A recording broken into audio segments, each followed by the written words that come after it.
Oi gente, tudo bem? Eu sou a Dani e você está aqui em mais um vídeo no meu canal, no Book Galaxy. Seja muito bem-vindo de volta, se você já é inscrito, já acompanha aqui o canal. E se é a sua primeira vez, né, passando por aqui, seja bem-vindo, espero que você goste e fique aqui comigo.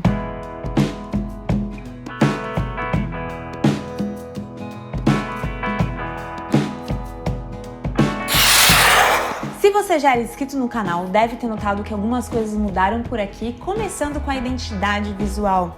Eu acho que essa identidade nova tem muito mais a ver comigo, tem muito mais a ver com o canal, espero que vocês gostem e que vocês gostem também das novidades que eu vou trazer por aqui.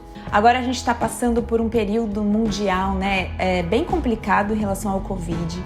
Então, eu acho que a intenção é trazer esses vídeos até pra gente assistir, maratonar juntos e ler, ter ideias de coisas pra ler durante essa quarentena. Então é uma época que a gente tem que ficar em casa, cuidando da nossa saúde, das pessoas ao nosso redor. Então, por que não, né, assistir vários vídeos aí falando sobre livros e trocando experiências de leitura. Então, para esse vídeo de hoje, que eu acho que ele vai oficialmente marcar o meu retorno aqui ao Booktube, que apesar de eu ter já lançado um vídeo anteriormente, de eu arrumando essa estante, que na verdade ela já tá um pouquinho diferente daquele vídeo, porque já chegaram muitos livros novos desde então. Mas para o vídeo de hoje eu proponho uma coisa um pouquinho diferente. Quem já é inscrito no canal, então sabe que eu costumava fazer no fim de cada mês as minhas leituras do mês anterior, então eu sempre trazia leituras de janeiro, leituras de fevereiro, mas eu quero trazer um formato diferente pra cá e eu quero ver o que vocês acham. Eu tô pensando em fazer uma série que são as leituras do trimestre, então nos primeiros 3 meses eu conto tudo que eu li e aí eu me dedico um pouco mais falando com mais detalhes sobre os livros, porque geralmente fazia resumos muito rápidos do que eu li e eu nunca dava muita atenção às vezes pra coisas interessantes que eu vi sobre a história, era tudo muito rápido. Eu acho que pegando essa leitura do trimestre, dividido em vários videozinhos, não fica muito cansativo, você vê poucos livros por vídeo, e eu consigo falar um pouco mais sobre cada livro. Então esse vai ser meu primeiro teste, espero que vocês gostem muito, bem-vindos e vamos lá, vamos falar de livros. Primeiro livro aí que eu li em 2020 foi Mortos Não Contam Segredos, da Karen M. McManus, eu acho que é assim o nome dessa autora. Eu já li ano passado, em 2019, um livro dela, que era Um de Nós Está Mentindo, que era o livro de estreia dessa autora, e eu confesso que aquele livro me irritou um pouco. Porque apesar de eu ter gostado da estratégia da autora de brincar com os clichês adolescentes e colocar um assassinato no meio, né, é um thriller adolescente e tal, algumas coisas me irritaram muito e eu não curti nenhuma personagem daquele livro, eu achei um pouco bobo o final, além de ser previsível, eu acho que foi muito problemático. Eu não vou contar spoilers do outro livro, mas eu acho que a autora foi aí num caminho perigoso e não foi muito bem trabalhado. Porém, esse livro aqui, Mortos Não Contam Segredos, o segundo livro da autora, eu recebi da editora Record, que era minha parceira no passado, e claramente, né, vamos dar uma chance, porque é um thriller, apesar de ser young adult, né, ou seja, ser voltado para adolescentes. É um tipo de coisa que eu gosto. Sobre esse livro, eu achei ele bem ok. Resumidamente, nós temos a história aqui de 2 irmãos que são gêmeos, a Ellery e o Ezra. E eu adorei esse detalhe, que na verdade eu achei as personagens bem simpáticas. Eu gosto de ler histórias com gêmeos e eles são bem legais. Eu gostei desses personagens daqui. E eles vão morar com a avó na cidade natal da mãe deles, porque a mãe deles teve que ser internada por alguns motivos. E então eles vão voltar para a cidade natal da mãe e morar ali com a avó. A cidade, né, que eles vão é aquela cidade norte-americana clássica, super pequena, do interior, cheia de fofoca, todo mundo conhece todo mundo, você passa na rua, sabe quem é sua mãe, quem é sua avó, quem foram seus ancestrais e o que você comeu na semana passada, então esse tipo de coisa. E os gêmeos meio forasteiros, eles chegam ali e eles já chegam numa situação bem estranha. E eles descobrem que tem uns segredos antigos da família dele que tá guardado ali naquela cidade, então eles já são conhecidos quando eles chegam lá. Eu não sei se eu resumi bem, basicamente eu acho que é isso, eu não sei o que mais contar sem dar spoilers, mas basicamente é isso, é um thriller desses irmãos que chegam nessa cidade e tem segredos de família rondando ali. Eu acho interessante que o que mais me marcou nesse livro, que eu consigo lembrar agora, foi uma piada de uma referência de The Office. Daquela piada que o Michael Scott sempre fala, que é That's What She Said. Wow, that is really hard. You really think you can go all day long? Well, you always left me satisfied and smiling, so... That's what she said! E não sei, isso me marcou porque eu acho que pros americanos, referências de The Office todo mundo entende, mas eu achei engraçadinho e eu dei risada e mostrei pro meu marido que é super fã de The Office. Mas outra coisa que eu também gosto é que a escrita da Karen McManus, ela é bem direta ao ponto, tá? Ela não fica floreando muitas coisas. Apesar de ser um livro young adult, ela não fica muito nos pormenores adolescentes, pelo menos nesse livro. No outro ela ficava um pouco, mas esse aqui ele é um pouco mais objetivo. Gosto disso, dessa estrutura dela. E ela também sabe fazer os ganchos pra te dar vontade de continuar lendo, tá? Ela te deixa fisgada. Eu li esse livro muito, muito rápido. Eu achei o final um pouquinho decepcionante, porque eu tava imaginando uma coisa, e aí quando ela se confirmou, eu fiquei... Poderia ter sido um pouquinho melhor, elaborado, mas beleza. Mas tiro meu chapéu pra autora, porque foi tudo muito... Foi uma leitura muito fluida, foi uma leitura que me deixou curiosa pra saber o que ia acontecer. Eu gostei muito mais das personagens desse livro do que das personagens do livro anterior. Então acho que a Karen, ela teve até um desenvolvimento aí de um livro pro outro. E esse livro aqui, tá? Só pra constar, ele não é continuação do primeiro, do Um de Nós Está Mentindo, tá bom? Então só pra ficar claro, você pode ler os dois em ordens alternadas, que um não tem nada a ver com o outro. Pra esse livro foram 4 de 5 estrelas. O segundo livro que eu li em janeiro de 2020 foi O Vilarejo, do Rafael Montes. Gente, eu tomo cuidado de falar de Rafael Montes, porque toda vez que eu falo dele no Twitter, eu levo uns xingamentos dos fãs, que, meu Deus do céu. Calma, galera. Calma. Vamos ser, né? Vamos respeitar a opinião do coleguinha. Então, por que acontece? Por que as pessoas ficam revoltadas quando eu falo de Rafael Montes? Eu gosto do Rafael Montes. Inclusive, o primeiro livro dele, que eu li, O Jantar Secreto, eu achei sensacional. Gostei muito bom. Tipo, eu falei pra todo mundo ler. Recomendei pra galera. Eu falei, vocês querem um livro de terror foda? Leiam O Jantar Secreto, do Rafael Montes. Só que o que acontece com os outros livros dele? Eu acho que ele se repete muito na estrutura das personagens, ele é bem limitado, e todas essas personagens que se repetem carregam os mesmos preconceitos. Então, principalmente gordofobia. Inclusive, quando eu comentei de gordofobia, as pessoas no Twitter falaram: nossa, então você não pode ler Stephen King, porque Stephen King fala de pedofilia, Stephen King fala de abuso e tal. Gente, calma. Não é isso. É que ele se repete muito. Eu li 3 livros seguidos do Rafael Montes e todos eles, ele caía em cima dos gordos de um jeito muito... Enfim, de um jeito que eu achei ruim. Eu achei que ele...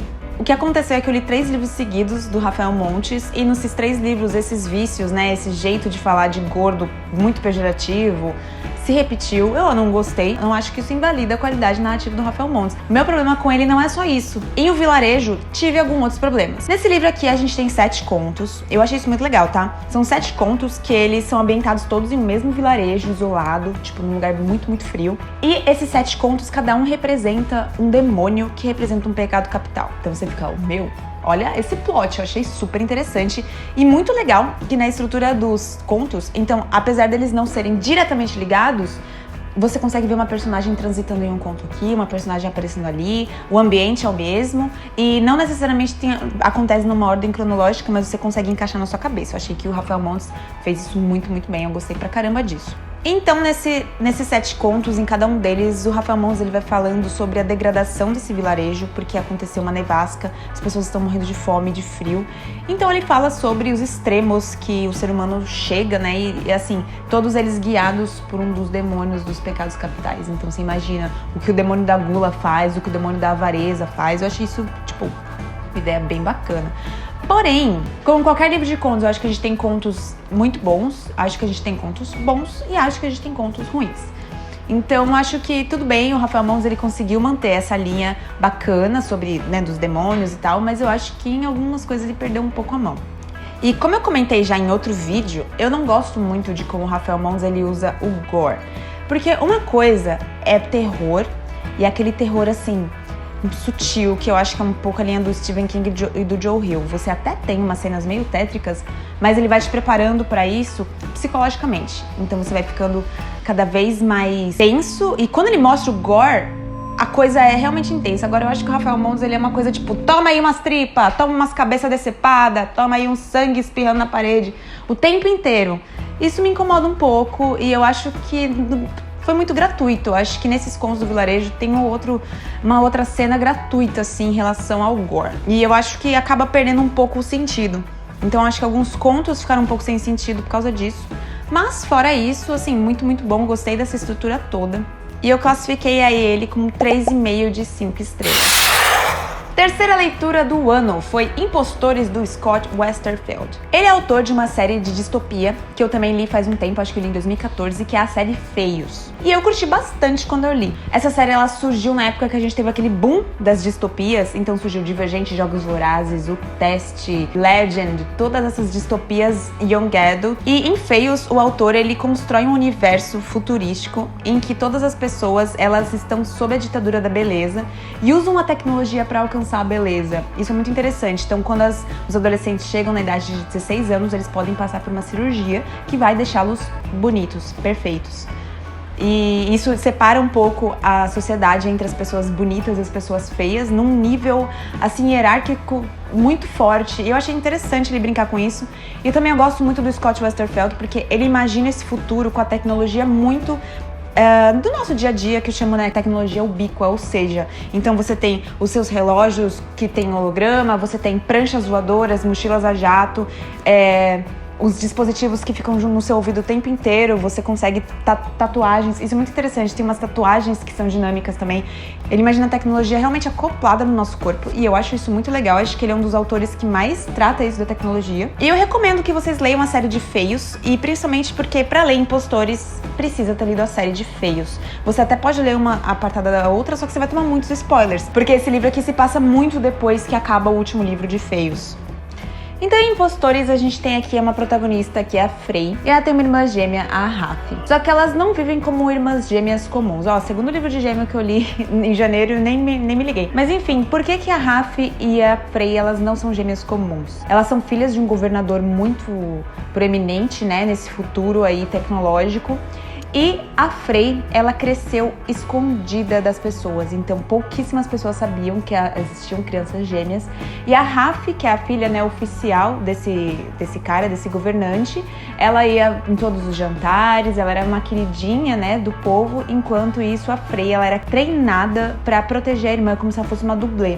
Então, enquanto a irmã estava lá representando, né, o povo, a Frey estava lutando, treinando para ser como se fosse guarda-costas da irmã e substituir ela em situações de perigo. Literalmente uma dublê. Ninguém sabia que a Frey existia, né, e cumprir esse papel. Então, ela era uma dublê da própria irmã. Olha, eu gostei de retornar ao universo de Feios. Eu gosto da escrita do Scott Westerfeld. Eu acho que às vezes ele é meio...